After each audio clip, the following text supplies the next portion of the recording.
Welcome to another episode of Bird Fans Forever, the podcast for every true Illinois State University athletics fan. We're excited to welcome back a great friend of the podcast, Dick Ludke, the iconic voice of the Redbirds, who's joining us today as guest host. Alongside him is Dave Schumer, former Redbird football standout and proud ISU alum.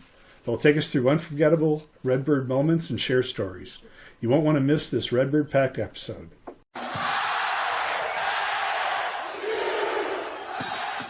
Hello and welcome to Bird Fans Forever, episode 74. Our guest today is Dave Schumer, but before we get to Dave, our special host today is Dick Ludke, sitting in for Steve Thate. Hello, Dick. Hey, John. Dick's an old hat. He's already done this. All right, Dave Schumer, here we go. Dave Schumer started at ISU in 1985. Graduated in 1990. He redshirted as a freshman. He played in the 86, 87, 88, and 89 season. He was first team in his senior season, and he was second team all-conference in his junior season. Dave, welcome to the podcast. I appreciate it. And since we're recording, I'm going to right off say off the bat, it's an honor, Dick Ludke. I know I've already said it before, but I want to make sure this is recorded. And Jon Pemberton, it looks like you can still hoop a little bit. You're looking good. I hadn't seen you or talked to you in years, but you look good. You do. And Dick, it's great to see you. And you too, John, in the middle. Appreciate that. Yeah, great to see you, Dave. Great to see you, Dave. Dave and I used to see him in the training room. I used to lift with him in the spring, right under Coach Gregory. We love Coach Gregory. And so, yeah. All right, Dave, the question we always ask everybody, because this is an exciting podcast, is how'd you get to ISU? I'm from Springfield, Illinois. I went to Lanphier High School. A little funny story. I was supposed to go to Griffin. My brother went to Griffin. I grew up in St. Cabrini on the north side of Springfield and went to St. Cabrini in elementary and junior high. I think my parents wanted me to go to public. My brother was they were already paying for him. And we come from a modest family. My mom worked at Horseman. My dad was a meat cutter. Good family growing up.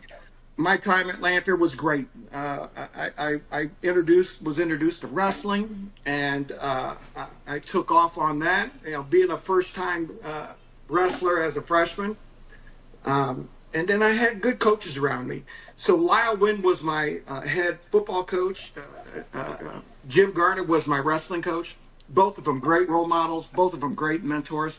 But with Lyle, he told me my junior year. He said, if you have a good senior year and you get your grades and your grades are good, you can earn a scholarship. And I really didn't know, I didn't know what he meant. It's like, okay, I'm going to go play football at college. I remember playing at ISU when I was a freshman at Normal Field and looking at the Tri-Towers. And I said to my coach, what those hotels over there? I mean, I didn't know what a dorm room was. I was like, I was dumb. I didn't know. But I realized what it was real quick. And I had recruiting visits. I was wrestling at the time, so I didn't take all 5 visits. I went to Southern because they were the first ones to offer me a full ride. I went to ISU and I went to Eastern. But all the directional schools, Western was recruiting me. The only really, U of I offered me a half, and my coach said, why would you take a half if you're getting a full? I can remember that. What got me there was my home visit with Bob Hefner, Coach Venturi, and Coach O. I love Coach O. Coach O was the one that recruited me. He said that there was a beautiful river that was going through, and it was our retention ditch. He goes, there's a beautiful river right by our dorms, and, it's the retention ditch. Coach O was a character, loved him. But they came to my home and sat with my mom and dad and said that they would take care of me, and they did. They took care of me. And I chose ISU and didn't take my last 2 visits because I wanted to focus in on wrestling. State was right around the corner, and I was looking forward to going to State. But I chose ISU, and it was a great choice. And I got to play right away. I sat out that first year. I redshirted the first year and won the starting position that spring, and started that next year. And had Charlie Calhoun right next to me. I mean, I could get into this. Charlie Calhoun is one of my idols, and I'm sure he's going to watch this. And John, he is one that, for sure, if you're going to do some football players, you need to get Charlie Calhoun on here because he's got some Absolutely. You great can get me stories. hooked up. Absolutely, absolutely. Dave, You know, when this thing comes out, they'll start seeing it. But yeah, so I ended up ISU, and it was a great choice. It was no regrets and great memories. Yeah.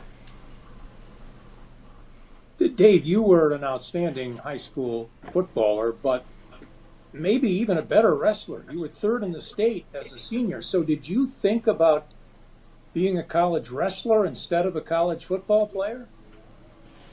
Briefly, you know, Dick, I was big and strong. You know, I had a few moves that were good. I had a body lock. You know, I had this body lock that I taught my son. My son, he does it better than me in high school. He grabs me now, and I'm like, no, I don't. Yeah, I don't want to do that. But high school, I had some good moves, and I was athletic. And this was back in the day where it was a 12-man bracket. I mean, it was tough to get to state. But I don't know. I had this fight in me, and I didn't ever want to be embarrassed. And but football was my love. I've been playing football since I was a kid, and that was my love. Wrestling made me a much better football player, and I've seen this throughout the years. Good wrestlers make good football players. You learn balance, you learn technique, you learn push pull. I'm a firm believer in football players wrestling. It makes them better football players. Well, yeah, okay. So your time at Illinois State, what Redbird games do you remember the most? And what Redbird teammates do you remember the most? Oh, I got so many. But the one game that I remember the most is Oklahoma State. We played Oklahoma State when Thurman Thomas and Barry Sanders were both on that team. Did you make that trip, Dick? Did you go to that game? Oh, yeah. I remember it. Here's what I remember about that game. At The least stands. somewhat competitive. You guys played well. Yeah. I think we lost 20-7, and really the biggest difference was the speed. Well, I mean, they had Barry Sanders and Thurman Thomas on the team. Yeah, they were fast. I mean, the thing I remember about that game is when we're sitting down, the wall behind us, the fans were just right above us, and so they were talking all kinds of smack and stuff. And our tight end Chris Roberts. Phenomenal tight end, and I was lucky to play next to him. He taught me so much about technique and zone. I threw my water on one fan, and Chris just lit me up. You know, I was only a sophomore at the time, and he just lit me up. He was a true leader. But that game, I went and shook Thurman Thomas's hand because I knew he was going to be big in the NFL. Barry Sanders was just a freshman at the time. He played against us. Barry did play, but I remember that game the most. I remember Eastern and Southern and the directional schools. I remember those games. I mean, one of the hardest hits that I ever took was against Western. I remember that game because I got hit by a DB. It might sound funny, but we were looking for, we had a broken play. We're heading to the end zone. So I'm running down looking for a DB to hit, and I find one, and I go to hit him, and he catches me just clear. And I was like, holy cow. Barely made. I might be discussing a concussion right now, but Western was always a good battle. Oh, guys I played with. Charlie Calhoun, he meant so much to me. He taught me so much about technique. Lynn Hankins played guard. He was one of the best pulling guards I've ever seen. He was so low. He was so fast. Mike Morphy, rest his soul. I remember Mike was an excellent offensive lineman. Dan Hackman, our center, he was our kind of our soul. You know, he was the first one at the line. He was the first one making the calls. He was the first one, and he was so smart. I'm still close with Dan to this day, but he was the heart and soul of that offense. And we were all a band of brothers. You know, we had to work together. Us five, I remember those practices. I was a practice player too. I know, some guys didn't like practice. I liked practice. I enjoyed practice, and that's when you got better. Was at practice. You had to practice to get ready for the games. And hey, now I'll be honest, I'll be the first one to fight in a practice too. When there was ever a scrap on the field, usually I was going to be in it. And if it was another lineman, but we all left it on the field. But I say that because it would take you to a level. At that game, if you got in a fight in practice, how you felt in that fight is the way you needed to feel in a game. And so when there was a scrap, hey, it was okay. I think some of the coaches let it go for a little bit. They kind of liked it too. And then they started blowing the whistles and breaking everybody up. And then we left it on the field. Richard Zukowski, he played defensive end. I love going against Rich. Peter Shorts, holy cow. Peter Shorts was a hell of a defensive end. And who was the best? John Kropke. Man, I love going against John Kropke. He had the best technique. He was so strong, so humble, mild temper. I remember hitting him one time in practice. We were doing something. I hit him hard and knocked him down. He just kept crawling. I was like, there's no stopping that guy. Joe Spivak. I don't know, Dick, if you remember Joe Spivak. He was Oh yeah. It was a couple years before me, but he came and gave a pregame speech. Holy cow, he got us all fired up. He was somebody I totally remembered. And also my good buddies, Mark Kropke, still my good buddy. He played left tackle. I played right tackle. Heath Hart, who played defense, my dear friend Heath. Greg Peeler, rest his soul. I don't know if you guys remember Greg Peeler family from Peoria. Greg passed away a couple years ago suddenly. Man, he was the best lefty I've ever seen. One of the best athletes I've ever seen. But he was a true lefty where he kicked with his left foot. There's batting with your, batting left and catching left and throwing left. But he kicked with his left foot. And outstanding. I saw him in high school. We played against Richwoods and lost to Richwoods the year that they won state. And talk about a teammate. From the time I met Greg Peeler, he was a teammate. I mean, what a great soul. Also, Pat Williams, a dear friend of mine that I still talk to this day, played quarterback, played a little bit receiver. He was a phenomenal athlete. What's kind of fun, guys, is watching some of their kids and some of the same traits that they have. And Pat has he's got two twins, young ones, but he has Spencer, who's a little bit older, and Spencer's a great athlete too. I can't forget Bob Hefner. He was my offensive line coach. I'm kind of going through the last segment because I'm thinking of him right now. Bob Hefner was a hell of a coach. He was one of the best coaches. He was one of those coaches that you want to do good for him. You didn't want to disappoint that coach. And I appreciated my time with him. I had him for 3 years, and then I had Wigton for 2 years. Two different type of coaches, but I really remember Bob really well and what he did. And some of the defensive players that I went against, like John Jerkis and Tommy Blumenshine. Tommy Blumenshine played, I want to say he played corner. And he was one of the biggest corners that I've ever seen. And such an athlete. Tommy Blumenshine, to this day, I think he's 60-some years old, 60, 61. He's still an athlete to this day. Okay, Dave, a couple more questions about your time as a footballer and as a student at Illinois State. Did you watch the Redbird basketball team while you were there? And if so, did you see this guy named Jon Pemberton? Absolutely. The game that sticks out the most is the Fab Five, the Michigan game. But we enjoyed going to the games as a group. We always used to sit together.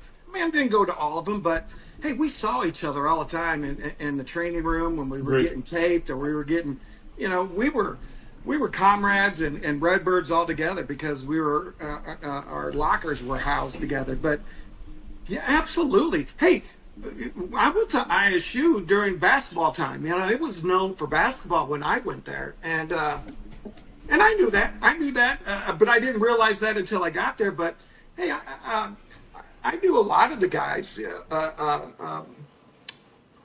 One of our guys, I can't think of his name right now. He played football, and then he played basketball. I can't think of his Derek name. Stokes. Derek Stokes.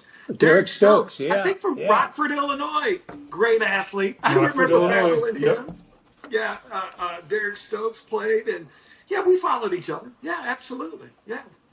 So I what, went to the what was football also games. common, what was also common about football and basketball, while you and John were students at Illinois State, is that both sports changed coaches. You changed from Bob Otulski to Jim Haycock. John, of course, went from Bob Donewald to Bob Bender. A lot of Bobs here. But how was the change in coaches? Was that difficult to deal with? Was it challenging? It was challenging. I think throughout life, those challenges happen where there's change that have been made. I've been working in public education for a long time, and hey, I kind of look back at my times at ISU because Oltolsky was my guy. I loved Coach O. He recruited me and took care of me, and I felt like I was his. And then we get a new coach come in, and it's like he wants to clear house, and you're too heavy, and I'm like, I really had to learn. To be honest with you, I quit one day. I quit. I went home, and I'm going to tell this story because it was my dad who got me to come back, and when I was at my apartment, and my dad comes from Springfield, and he's like, I called coach, and we're going to get you back in. There was no way my dad was going to let me quit football. There was no way. But he also knew I was struggling with that head coach. I was struggling with Jim Hedcock. And it wasn't just a personal thing. I just didn't like how he was talking to players. I don't know. I might be on the spectrum a little bit back in the day where, those things bugged me. It kind of triggered me. Well, my dad comes in. I stay in my apartment. He goes and meets with Haycock, and kind of got heated. And I didn't know about what happened until after the fact, where Wigton said, "Man, your dad was pissed off. Like your dad really let into Jim Haycock." And I think Jim realized what kind of family I came from at that point. And Jim left me alone after that. I was the starter. He needed me, and I was going to be the best offensive lineman he had. But I look back, and my dad passed away when I was 27. That was one of the best things I can remember my dad ever did for me, is get me back at ISU and finish it off. I was bound and determined not to go back and play, but I'm glad he did that. And at some point, with my boys, I might have to do that with my boys. And I learned from that, from one of those things that my dad did. Hey, I also got coached by Urban Meyer, and that was a treat. And I can tell you, with Urban Meyer, I knew he was a good coach.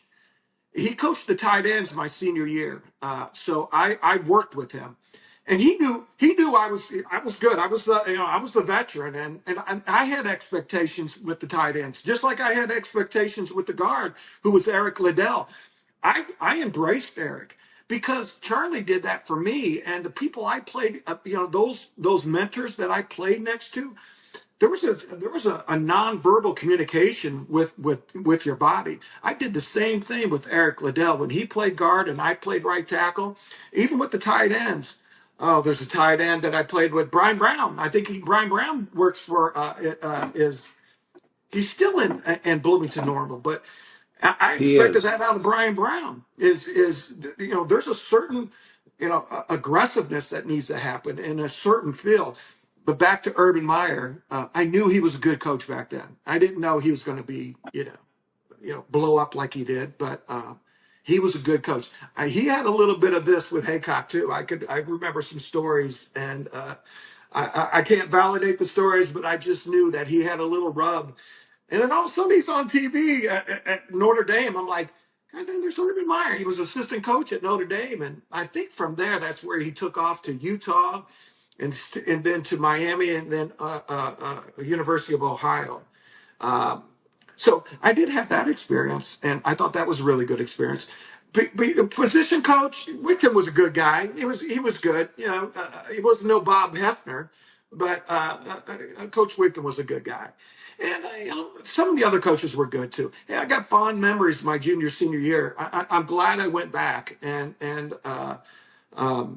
finished it off and graduated too. That was another thing about leaving school. There was no way my dad was going to let that happen. And I didn't want to disappoint him. And him going up and talking to Haycock and kind of letting Haycock know, what kind of person I am and what kind of family I came from. I think that helped me get through those 2 years. Because we only won one game that first year he came in. Woo-wee. That was a tough year, man. And then the next year we won 5. I think we went 5-4. The next year we got better. And then I graduated, and I don't know, I didn't really keep up that much after I graduated. I mean, from afar I kept up, not like I do now. I mean, I watch them all the time now. If they're on TV, and I go to homecoming every year. I try to go to homecoming every year, and take my wife and my oldest Maxwell is. Let me make sure I talk about my wife and my sons. My oldest Maxwell is a special ed teacher at Bradley Bourbonnais. His wife is Teague. They're expecting their first child next month. And then my youngest is Brady, who just graduated Aurora University, and he just moved back home, and he's looking for his next chapter. And then my lovely wife of almost 30 years, I think it'll be 29 next April. Her and I met at Lanphier High School when I started working in K-12. She was a special ed teacher, and I coached football and worked security, and then fell into technology, and we've been together and have our 2 sons, and totally look forward to our new grandbaby coming too. But back to the coaching change. Yeah, it was tough, but you get tough challenges in life, and I think it was a good learning experience for me. Well, then talk about Coach O, right? And how was Coach O? Because you had 3 years of Coach O, right? Oh, I hold up 4 fingers. Sorry, bad math. 3 years of Coach O. You had your redshirt year, and then you had your redshirt freshman and your redshirt sophomore year, right? So you had 3 years under him. So how was that? I can tell you this about Coach O. He hired good assistants, and I think as a head coach, you want good assistants. But in game time, I saw this happening, and if some of the guys are watching, they can validate me and say yes. When it was a short yardage or there was a decision that needed to be made on the sidelines, Coach O made that decision. It was Coach O. Coach Otulski made that decision. Coach O was a good coach. I've looked back at his history from Indiana. I mean, he's revered in Indiana. I think he's part of the Indiana Hall of Fame, Coaches Hall of Fame. Coach O is a great coach. I revered him, and he loved me. I knew he loved me, and his players loved him too. Yeah, he had some quirks, but Coach O was great. And his assistant, Dan Mortier, was my OC. Dan Mortier, very knowledgeable offensive guy, and he loved me too. He called me Shooms. He'd be like, "Go get him, Shooms. We got you." And Dan Mortier was great. He was great. We had Coach Davis on the defensive side of the ball. His brother Al Davis played for Oakland back in the day. He was so knowledgeable. All those coaches, Coach Veit, he was defensive coach. Gus Patches. Hey, Dick, back then, that was one of the best defenses that we've ever had in that 86, 87, 85, 86, 87. Some of the best defenses that ISU has ever seen with some excellent players. Good coaches, too. I'm leaving a coach out on the offense. I don't know who it is, but Dan Mortier and Bob Hefner were my guys. They could count on me. I didn't want to let them down. And Coach O was right there. Coach O gave the love. He loved his players, and I think his players loved him too. So we're talking coaches. We got one more to talk about. Coach Pat Gregory. Oh yeah. Pat is so special. I mean, watching him over the years, and his, he's an artist. I mean, his the Ducks Unlimited and his decoys. Oh man, yes. I mean, he's like world renowned. That he's got this craft. But I can remember he was pushing us. He pushed us all Hard. and I was one of Yep. I was one of the guys that I had some strength to me, and there was an expectation. Coach Pat Gregory had there was an expectation, and I think he made us so much better. We kind of fell in love with the gym. I was a gym rat anyway, but he took us through what a college weightlifting coach was supposed to do, and I think he Yep. made us better. I absolutely think he made us better. He made us stronger. He made us more aggressive in the way that he approached the weights. Like, this is when you're in here, you're working, and I do that same thing now. When I go to the gym, I'm in the zone. I don't. It's not talking. I'm working out, and I think that grew from college days. Like, no bullshit. Let's get it done. Get in there, get it, and focus, and make sure your reps are going well. So yeah, Pat Gregory, great coach. Yeah, old Pat. Well, and Impressive. Coach Gregory was working 10, 12-hour days because he had football, he had basketball, he had women's basketball, he had volleyball, he had wrestling, right? He had cross country. He's working with every team. And so he was there from like sun up to sundown all the time, right? I mean, so yeah, that's a very demanding. Now today, Was Pat an ISU grad? Did Pat graduate from nope. ISU? He played Division II football, and I forget the name of his school. And I talked to Pat all the time. He worked at State Farm, but then he got his master's, and I think he got his PhD from Nebraska. So Okay. so then he came to us in about 83, 84. And for those, he is going to be our guest here, but it's duck making season, so we'll catch him outside of duck making season. Hey, So, I can remember at the gym back in the day, and some of the guys like Kent Reagan, just strong. I mean, repping out 405. Jimmy Meyer. Oh my God, Jimmy Meyer. Jimmy Meyer was one of the strongest and biggest human being I've ever seen.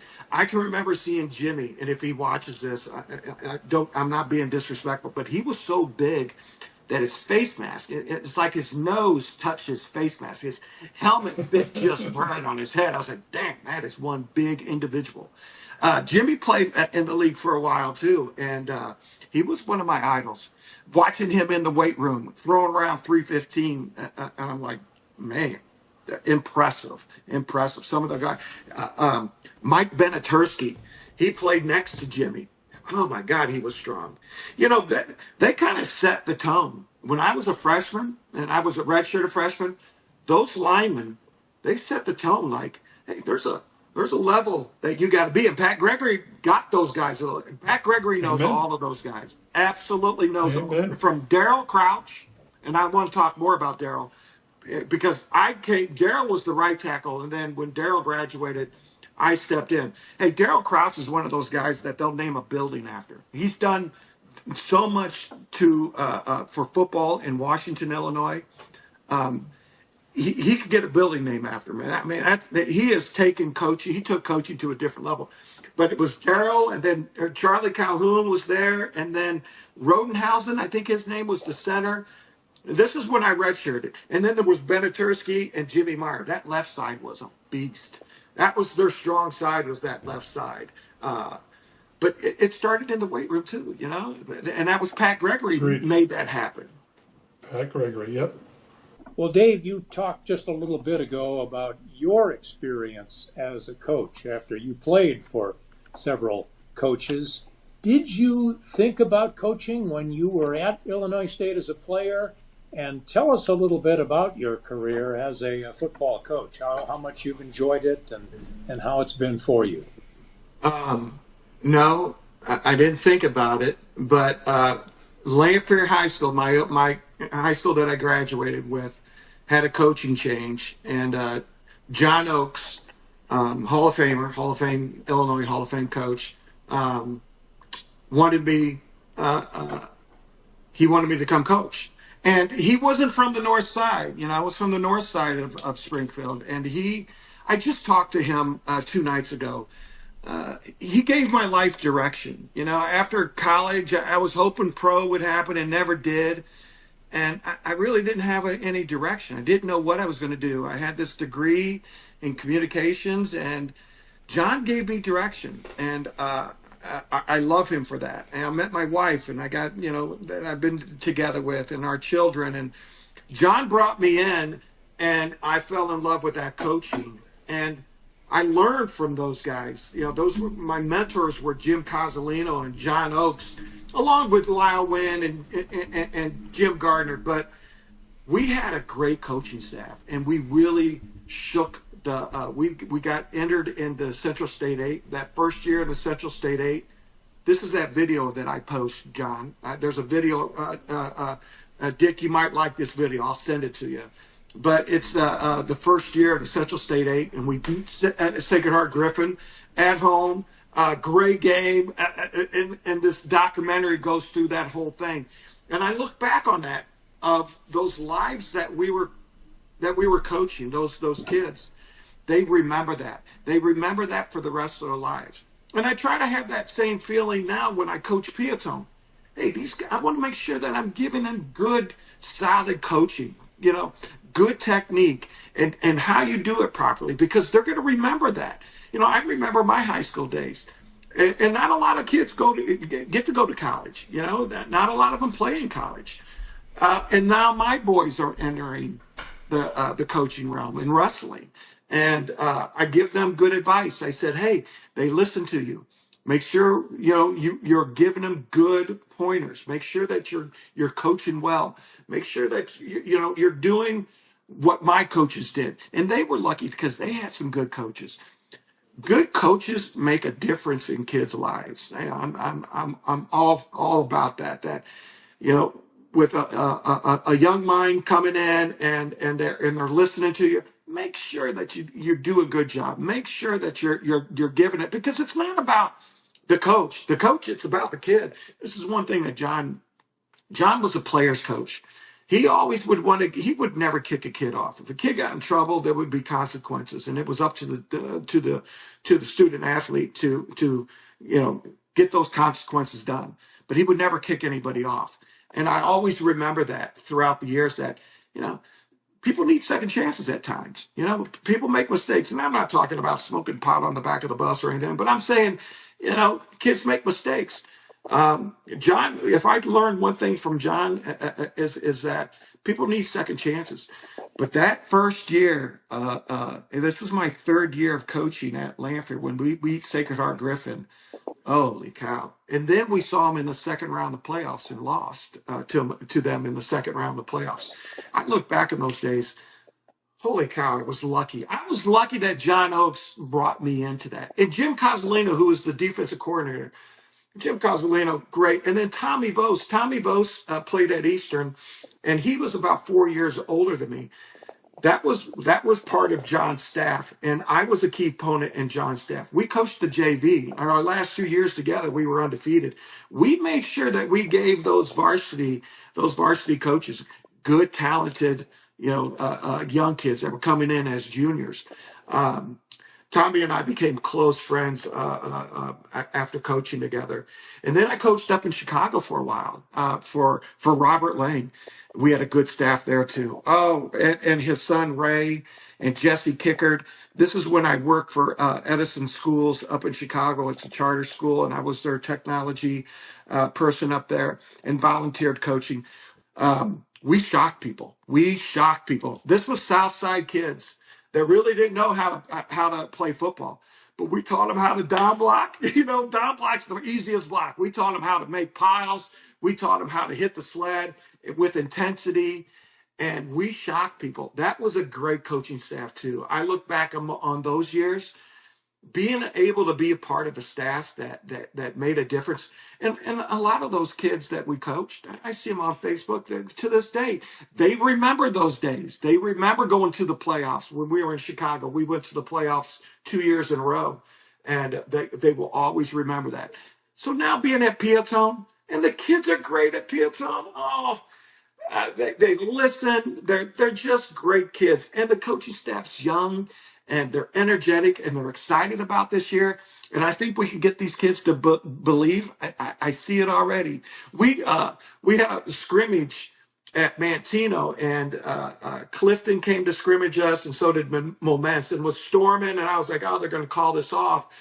Then 5 minutes before, the clouds kind of opened up, and all of a sudden, here's all the trucks coming. It's our kids from Peatone, blasting Black Sabbath. They came in. I'm like, these kids got a little swag to them, you know.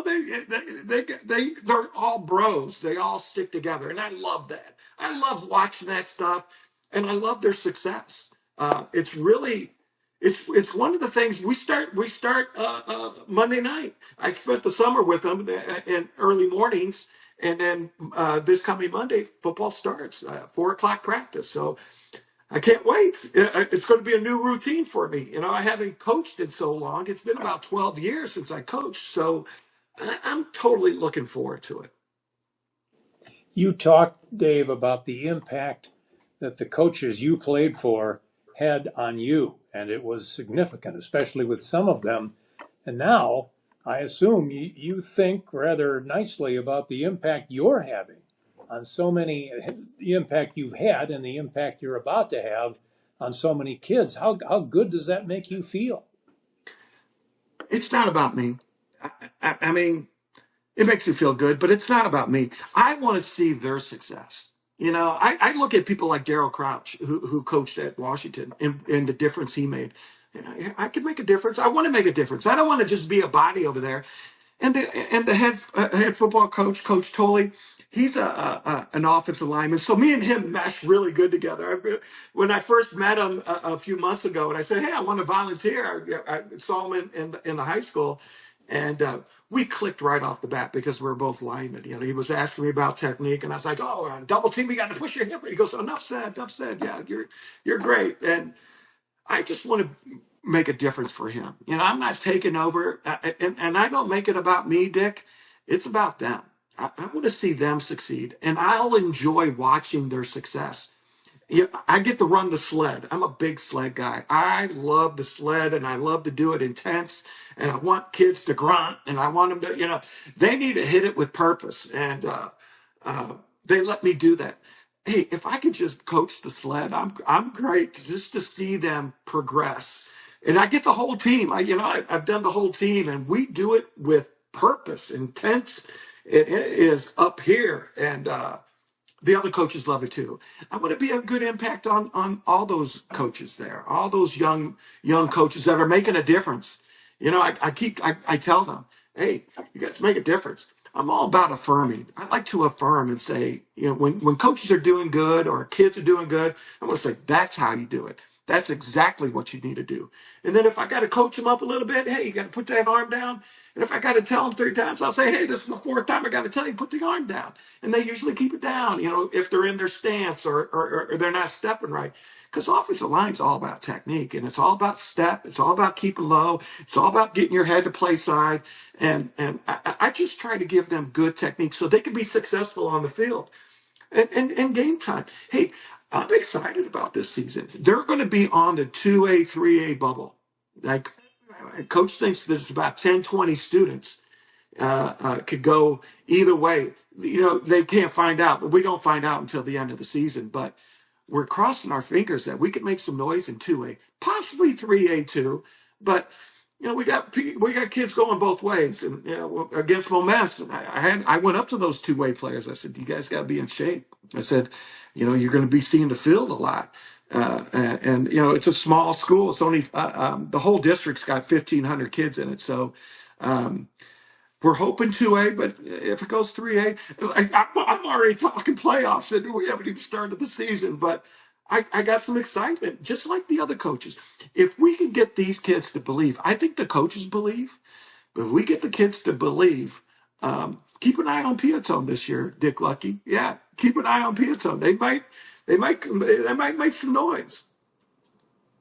I'll do that. Yeah. So you could probably be a wrestling coach as well. Talk to us a little more about your experience as a wrestler and how it impacted you in so many ways. It started with Max. Well, I wrestled and encouraged the kids to wrestle. And Max is an excellent coach. Max actually coaches is kind of the girls' coach. He my oldest at Bradley Bourbonnais, and I go watch and help. I don't coach on the side. Usually, I'm walking around the gym, or I just enjoy being there, being a part of it. And I've met so many great people like Mark Mammon, and I just talked to Mark Mammon tonight, and his wrestling time at ISU. Greg Gardner, I just spoke with him. Mark Gardner, who just recently retired from Bloomington High School, and Brad Gardner, and then all those Gardners. I'm close to all of them. Jeff Gardner was my age. He died in a car accident after one of our football games my junior year. But I met those people, those gardeners, and I was lucky to have them in my life. Now I just go to my kids. My youngest, he was like me. I taught him how to body lock. I taught him all my tricks. He did them way better than me. And he was probably his senior year at 3A. He won the Barrington tournament, which was a huge tournament up here in Chicago. And I told him, I said, they know you now. If they didn't know you, they know you now. And he fell into the whole Fargo. So there's this whole community of wrestling that I got into with Brady.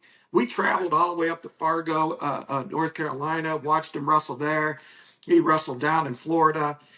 We got part of that community. And I miss those days. I used to say, and I've heard some parents go, they're travel ball, blah, blah, that's family time. Enjoy it while it's there, because it stops. John, you probably can relate to that. Dick, you probably can relate to that. To me, it brings us all together. We travel together. We go out to eat together. We sit in the stands. We encourage. Yeah, we sit through the whole darn tournament, which could be 6-7 hours long. But we did it, and it's a short-lived little window. So I always tell families, enjoy that time. I got a fishing buddy, Ray Lang, who we coached up in Chicago, and his kids are getting to that age. I say, we go fishing anytime. Spend your time with your kids, because this is special that you get to spend that time with the kids. Wrestling was great for my kids, and it still is. I'm still part of it. I'll volunteer at meets if they need anybody. But Ellen and I both enjoy going and watching. We get to know the kids, They know that I'm Max's dad, I'm Brady's dad, and I like being a part of that community. The wrestling community is a very wholesome community. And there's some intensity, but I was never that dad. When Brady started getting success, I backed off. I was the video guy, like you, John. I'm the video guy, Doing everything. Yep. I can't yell. I gotta. If I'm doing the video, they can't hear my voice. But there were some exciting matches. Both my boys had some exciting matches, and I got them on video so I can rehash them. I'll send them every once in a while. But I'm a proud papa too. Watching them succeed in sports, and then now watching them give back to the community. The Bradley Bourbonnais area, it's a great community. I really enjoy the area that I live in. And the high school has great coaches at the high school that my boys were lucky to get. Coach Cole, Mickey Spiewak is the wrestling coach. Great coaches. And my wife has been working there for years, and now Max is a first-year special ed teacher. I like being a part of that community, and that wrestling community is part of it. It's good. It's really good, Dick. I do enjoy the wrestling. It is part of our lives, and it will be, because even this grandbaby that's coming, that one could be a wrestler too, because now they got the girls wrestling. Now let me tell you, hey, I love the girls wrestling. It is taken off in Illinois, and it is exploding, and those girls are tough. They're tough. I enjoy watching the girls succeed, and they have their own girl tournaments. It's not against the guys anymore. It's the way it should be. And you see good competitiveness. Brady wrestled a little bit at Aurora. They had a girls team that was, They were good. They were really good. So yeah, I enjoy the wrestling community. All right, Dave, this is the part of the episode. This is what we call closing. Floor is yours. First, I want to thank you guys. Having Dick Lucky on here and Dick Lucky interviewing me when I was young, this has been such a treat. And to both Johns, I appreciate this. I've really told all my stories and really got everybody's name that I wanted to get out there. I want to thank you guys. This has been great. And hopefully this will, it'll be entertaining. I don't know. I probably suffer from comparison, as some of you guys been on, but this is me. I've been on this journey. Dick, I don't know if you know, but I've lost a bunch of weight, and I'm on this health kick, and I really feel good about myself, and I'm healing myself from the inside, and this is part of my journey. When Jon asked me if I want to be on, I said absolutely. I said I'm on. I don't want to miss out on this stuff. As I get older, this is the stuff that I want to be able to do and be able to be me and to tell stories about my fellow Redbirds. I'm a Redbird. And my daughter-in-law's a Redbird, and my son's a Redbird, and I love the Redbird life, and I love the Redbird community, and I'm humbled to be part of that community, and hopefully I represent the Redbirds well, and I'll be a Redbird for life. I'll always follow them in basketball and football and everything they do. It was a good choice that I went to ISU. It was a good choice, and I thank ISU because it gave me some great memories, lifelong friends. It gave me an education, and my sons love going to ISU for homecoming and being down there, and so does my wife. So I think our whole family's a Redbird family. But I want to thank you guys again. I appreciate it, Jon. I appreciate you reaching out to me. Absolutely, I want to do this type of stuff. And your major, Dave, at Illinois State was communications, and that's not surprising because you are an outstanding communicator. You've been great. Thanks, Dick Lucky. I appreciate that. Hey, I don't know how good this is going to be, but I told Jon, I said I got some energy, I got some stories, and this is a perfect opportunity. Yeah, this is a perfect opportunity for me to let that energy out a little bit. It's been awesome. Dave, thank you so much. Dick Lucky, thank you as always for jumping in and being a guest host. Jon, I think we can confirm that Dick Lucky is 10 times better than Steve Thate. So we'll put a write-up in this episode that Dick is better than Steve. And this has been Bird Fans Forever, episode 74 with Dave Schumer. God, there we go. We talked about your wife being in special education. I am the little guy big guy that rode the little yellow bus. I am horribly dyslexic, so my teammates know it, my coaches know it, and so yes. So Schumer, Dave Schumer. All right, Jon, hit it. Bail me out of this mess.